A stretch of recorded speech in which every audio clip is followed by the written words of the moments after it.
राहुल हरिद्वार अपने दोस्तों के साथ घूमने के लिए गया था। वहाँ पर एक दुकान पर वो चाय पीने के लिए रुकते हैं और जैसे ही राहुल उस दुकान पर पहुँचता है तो उस दुकान को एक महिला चला रही थी और वह महिला जैसे ही राहुल को देखती है तो एकदम से उसके पैरों में गिर जाती है और उससे माफ़ी मांगने लगती है।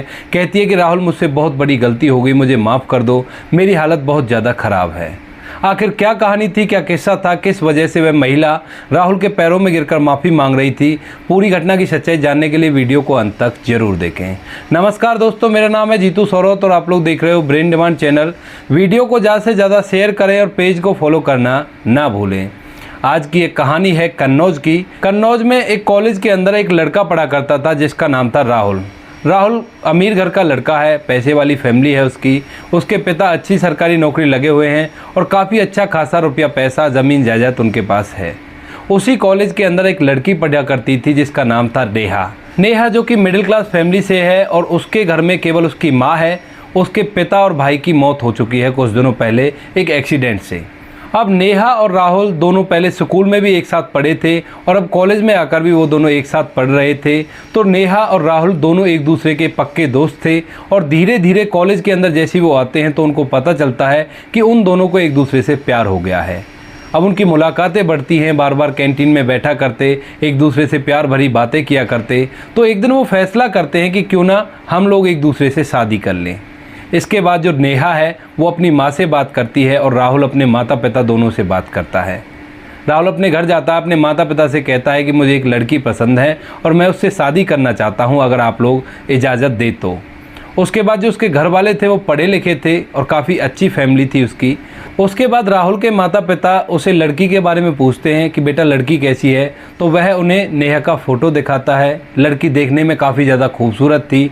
तो राहुल के माँ बाप को इस शादी से कोई ऐतराज़ नहीं होता। वो कहते हैं कि बेटा लड़की हमें सुंदर चाहिए और तुम्हें पसंद हो, इससे ज़्यादा हमें क्या चाहिए, दहेज का हम लोग करेंगे क्या, क्योंकि भगवान ने हमें काफ़ी कुछ दे रखा है। ऐसा कहकर राहुल के माँ बाप राज़ी हो जाते हैं। इधर जो नेहा है, नेहा अपनी माँ से बात करती है, उन्हें बताती है कि मुझे एक लड़का पसंद है और मैं उससे शादी करना चाहती हूँ।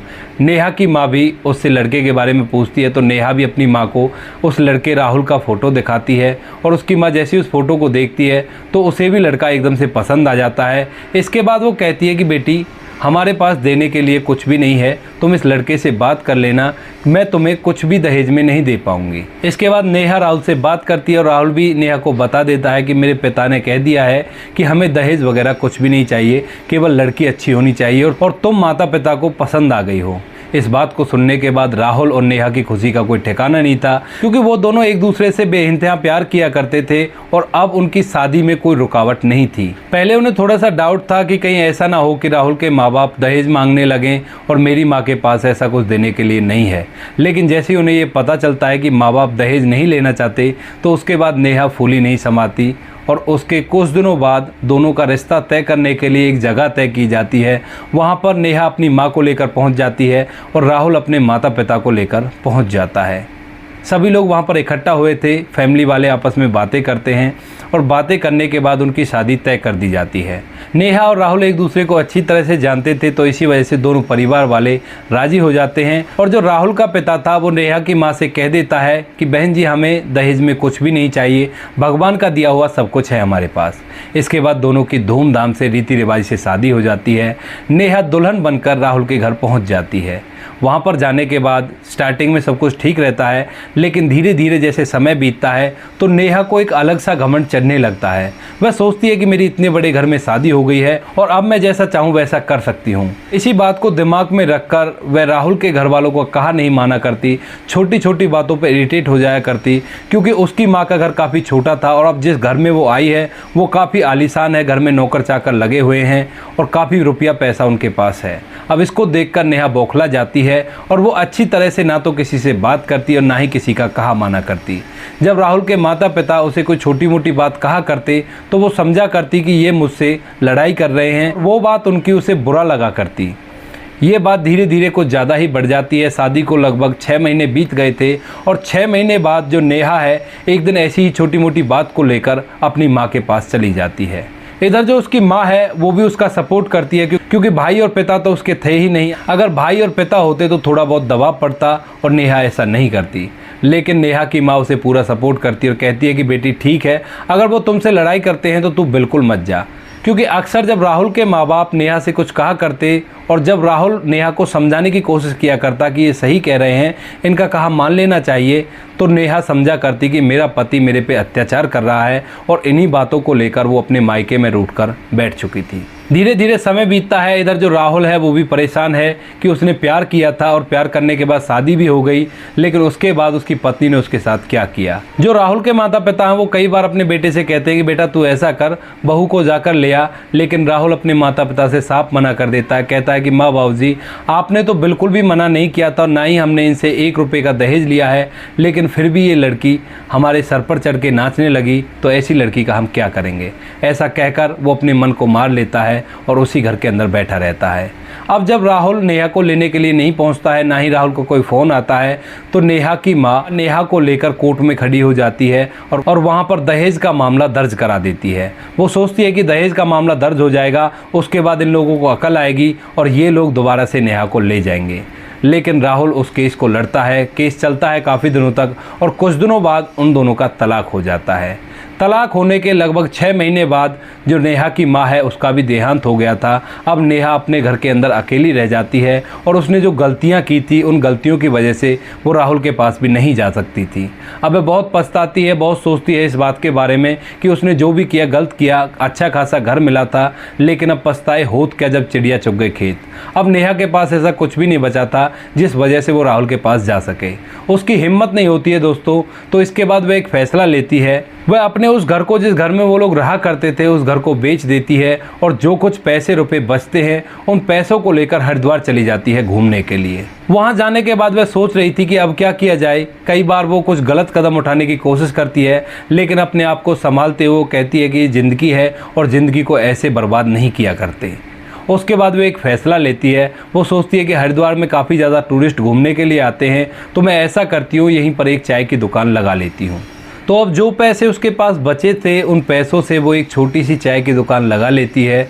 चाय की दुकान पर वो और भी सामान रखा करती, जैसे कोल्ड ड्रिंक हुआ, बीड़ी सिगरेट वगैरह, इस तरह के सामान भी वो रखा करती। धीरे धीरे इसी तरह से वो हरिद्वार में रहकर उस चाय की दुकान को चला रही थी। इधर जो राहुल है, राहुल के घर वाले कई बार उससे कहते हैं कि बेटा तू ऐसा कर, अब दूसरी शादी कर ले, तेरा तलाक तो हो ही गया है। लेकिन बात आई गई सी हो जाती है। राहुल मना कर देता है शादी के लिए, कहता है कि माँ बाबूजी अब मैं जीवन भर किसी से शादी नहीं करूँगा। अब इकलौता बेटा था, उसके माता पिता इस बात को लेकर काफ़ी चिंतित रहते थे कि ऐसे कैसे होगा। तो वो उसको मनाते हैं और वो मान भी जाता है और कहता है कि मुझे कुछ टाइम चाहिए, और इस टाइम को होते हुए उसे 3 साल हो जाते हैं उसके तलाक को। 3 साल बाद जो राहुल है वो हरिद्वार अपने दोस्तों के साथ घूमने के लिए जाता है और वहाँ पर जाने के बाद एक चाय की दुकान पर पहुँच जाता है चाय पीने के लिए। जैसे ही वो उस चाय की दुकान पर पहुँचता है तो इत्तेफाक से वो चाय की दुकान उसी नेहा की थी जो नेहा उसे तलाक देकर 3 साल पहले जा चुकी थी। नेहा जैसे राहुल को देखती है और राहुल जैसे नेहा को देखता है तो दोनों हक्के बक्के से रह जाते हैं। इतनी ही देर में नेहा आकर राहुल के पैरों को पकड़ लेती है और फूट फूट कर रोने लगती है। कहती है कि राहुल मुझसे बहुत बड़ी गलती हो गई, मुझे माफ़ कर दो। अब जैसे ही नेहा को ज़ोर ज़ोर से रोते हुए अड़ोस पड़ोस के दुकान वाले देखते हैं तो वो लोग भी वहाँ पर इकट्ठा हो जाते हैं। नेहा रो रही थी। तो अब इस बात को देखकर अड़ोस पड़ोस वाले काफ़ी ज़्यादा हैरान हो जाते हैं कि ये लड़का जो सूट बूट में है, इसके पास गाड़ी भी है, और यहाँ पर ये महिला जो चाय बेचा करती है ये इसके पैरों में क्यों पड़ी है और चीख चीख कर रो क्यों रही है। अब तभी वो लोग राहुल से पूछते हैं, क्योंकि नेहा तो रोने में व्यस्त थी, तो राहुल से पूछते हैं कि ये ऐसे क्यों रो रही है और क्या बात है। तो उसके बाद राहुल उन्हें बताता है कि इससे 3 साल पहले मेरा तलाक हो गया था, 3 साल पहले ये मेरी पत्नी थी। अब इस बात को जैसे ही वो अड़ोस पड़ोस के दुकान वाले सुनते हैं तो एकदम हैरान हो जाते हैं, सोचते हैं कि ये लड़की कितनी बेकार है जो इसने इसे तलाक दे दिया। इतनी अच्छी खासी ज़िंदगी थी उसे छोड़कर यहाँ पर आकर चाय बेचने लगे। उसके बाद नेहा खड़ी होती है, राहुल के सामने आकर अपने आंखों के आंसुओं को पोंछती है और कहती है कि राहुल मैंने अभी तक शादी नहीं की है, तुम मुझे अपने साथ ले जाओ और मेरी ज़िंदगी को संभालो। मेरी बहुत बुरी हालत है, मैं यहाँ पर चाय बेचकर अपना गुजारा करती हूँ, मेरी माँ की भी मौत हो गई है। इस बात को सुनने के बाद राहुल थोड़ा सा सोच विचार में पड़ जाता है और कहता है कि इतने दिनों बाद ये कैसे हो पाएगा। तभी जो नेहा है वो कहती है कि चाहे तुम मुझे अपने घर में नौकरानी बनाकर रख लेना, लेकिन मुझे अपने साथ ले जाओ, मुझे तुम्हारे साथ रहना है। आखिर राहुल उससे प्यार किया करता था तो वह कुछ देर सोचता है और सोचने के बाद नेहा को अपने साथ गाड़ी में बैठाता है और लेकर चल देता है। नेहा रास्ते में रोती हुई जा रही थी तो राहुल नेहा को चुप कराता है, कहता है कि पहले तो चुप हो जाओ, और उसे पानी पीने के लिए देता है। गाड़ी को एक अच्छे से शोरूम पर लगाता है। वहाँ शोरूम पर जाने के बाद नेहा को कुछ कपड़े खरीदवाता है और नए कपड़े पहनाने के बाद उसे वापस अपने घर ले आता है। जैसे ही नेहा और राहुल घर के अंदर एंट्री करते हैं तो राहुल के माता पिता नेहा को देखकर एकदम से गर्म हो जाते हैं और अपने बेटे से कहते हैं कि तू इसे फिर से ले आया, इसने हमारा परिवार तहस नहस कर दिया, इसकी वजह से ही तू कहता है ना कि तुझे शादी नहीं करनी, और तू फिर से इसको इस घर में ले आया। उसके बाद राहुल अपने मम्मी पापा को एक अलग कमरे में ले जाता है, नेहा को वहीं बाहर सोफे पर बैठा देता है और उसके बाद अपने मम्मी पापा को समझाता है, कहता है कि माँ बाबूजी अब इसकी बहुत बुरी हालत है और ये हमारे साथ रहने के लिए तैयार है। ये मुझसे कह रही थी कि अगर तुम चाहो तो मैं तुम्हारे घर की नौकरानी बनकर रह लूँगी, बस मुझे अपने साथ ले जाओ। इसके बाद राहुल के मम्मी पापा और राहुल उस हॉल के अंदर आते हैं, वहीं सोफे पर उसके साइड में ही बैठ जाते हैं और उससे पूछते हैं कि बेटी आज के बाद तुम अगर ऐसा नहीं करो तो ही इस घर में रह सकती हो।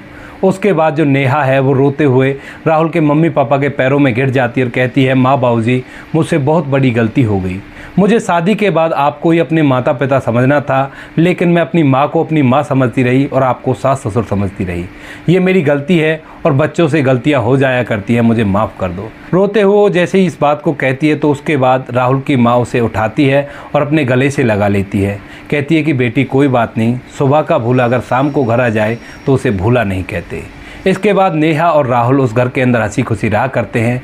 कुछ दिनों बाद उन पर एक बच्चा और हो जाता है और अब उस बच्चे को देखकर राहुल के माता पिता काफ़ी ज़्यादा खुश हैं, उनके परिवार आगे बढ़ने लगा है।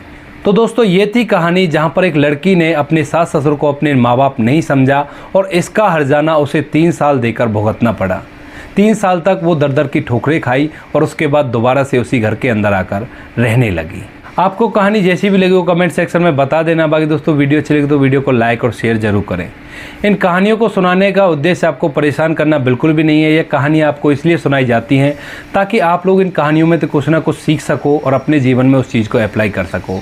और अगर आप लोगों की भी कोई ऐसी कहानी है जिससे किसी को कोई सीख मिल सकती है तो मेरे यूट्यूब चैनल पे इंस्टाग्राम का लिंक है, वहाँ पर जाकर उस कहानी को मैसेज कीजिए, साथ में अपना नंबर छोड़ना। अगर वो कहानी आपकी अच्छी रही तो मैं आपको कॉल करूंगा और उस कहानी को इस चैनल पे लाया जाएगा।